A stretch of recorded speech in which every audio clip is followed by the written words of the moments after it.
Hi everyone, આવી છું ખાસ જે વીત્યું વર્ષ એની એક વાત કરવા અને જે આવનારું છે વર્ષ એની શુભેચ્છાઓ આપવા.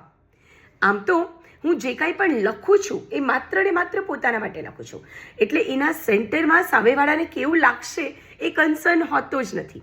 પણ છતાં જ્યારે તમે મારું કંઈક વાંચીને કે સાંભળીને રિસ્પોન્સ બેક કરો છો ત્યારે મારા વિચારો મારા શબ્દોના માધ્યમથી તમારા સુધી પહોંચ્યા હોવાની એક સુખદ અનુભૂતિ થાય છે. અને એટલા જ માટે આખા વર્ષ દરમિયાન મારી દરેક પોસ્ટ, સ્ટોરીઝ, રીલ્સ અને સ્ટેટસને જોવા, જાણવા, સાંભળવા, સમજવા અને બિરદાવવા બદલ આપ સૌનો દિલથી આભાર.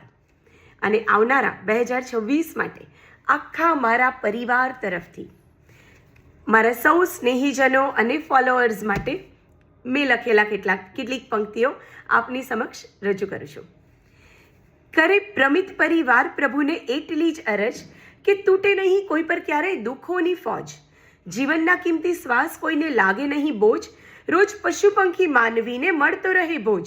ખુશીઓ અને સુખની સૌની પૂરી થાય ખોજ, લાવે સંતોષ ભરી રોજ નિંદરની મોજ.